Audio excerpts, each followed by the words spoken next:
Ambisi menjadi orang nomor satu di negeri ini sudah dimulai Prabowo lebih dari 2 dasawarsa. Berbagai cara ditempuh mengorbankan waktu, tenaga, biaya, dan tak lupa harga diri.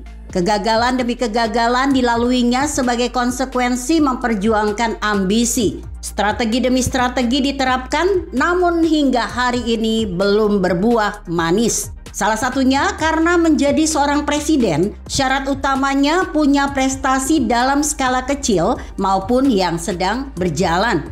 Prestasi itulah yang hingga hari ini masih belum ketemu, entah hilang kemana. Definisi prestasi calon presiden Indonesia bukan tentang sebatas sukses mengumpulkan massa pendukung, tetapi berbicara tentang kualitas visi dan misi.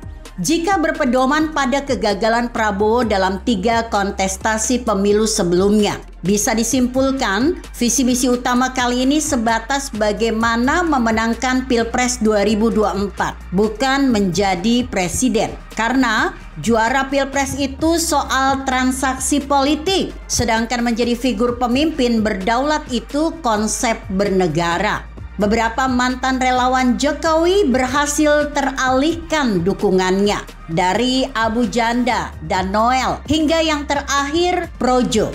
Mereka bertiga dianggap loyalis Jokowi yang sudah habis masa pakainya. Namun mereka masih butuh sesuatu untuk melanjutkan hidupnya.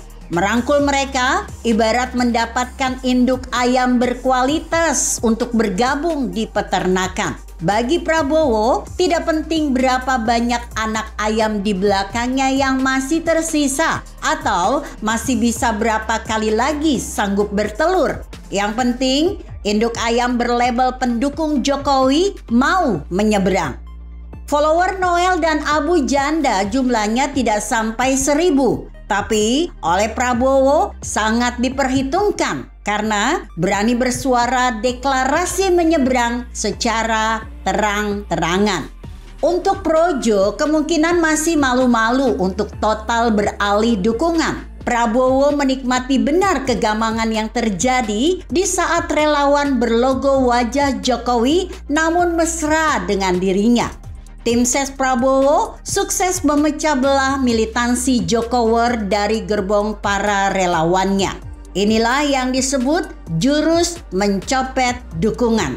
Di saat Ganjar sedang sibuk mensosialisasikan visi, misi, dan capaian kinerja, di saat yang sama Prabowo bernegosiasi dengan para relawan cap 2 kaki dengan berbagai iming-iming. Bukankah sosialisasi sosok capres itu salah satu agendanya menyampaikan figur, rekam jejak, atau prestasi? Bukan justru proses penggembosan kubu rival dengan berbagai cara? Jika kita bertolak pada hasil survei elektabilitas dan popularitas capres potensial, maka akan bertemu data angka prosentasi. Lembaga survei memiliki metode untuk memetakan dukungan. Anggap saja Pilpres 2024 diikuti 2 capres, Ganjar dan Prabowo. Maka akan didapat angka perbedaan dukungan yang tidak terpaut jauh, antara 5 hingga 10%. Atau anggap saja pendukung Ganjar ada 40%. Begitu pula Prabowo 40% dari 100% calon pemilih. Ada sisa 20% suara yang belum memutuskan untuk memilih siapa jika simulasi Pilpres dilakukan lembaga survei pada hari ini.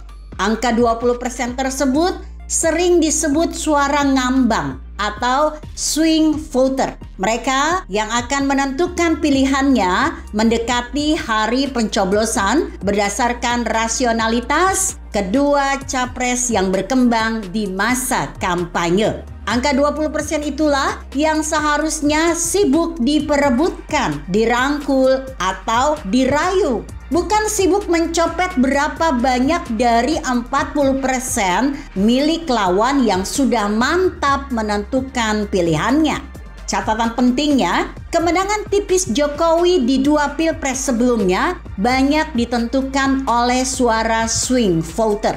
Mereka pemilih rasional yang memutuskan pilihannya usai menyaksikan debat capres. Mana paslon yang jujur terbuka, mana yang jago berkilah akan terpampang secara langsung.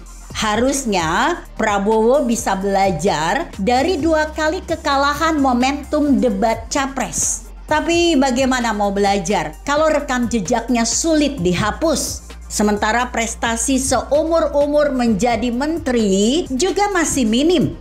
Apa iya mau membanggakan pernah borong pesawat tempur bekas atau food estate yang mangkrak? Begitu kira-kira. Artikel ini disadur dari beritaCenter.com. Bagaimana menurut Anda? Jika Anda berpendapat lain, tuliskan komentar Anda di bawah ini. Saya Emma, Karisma 90.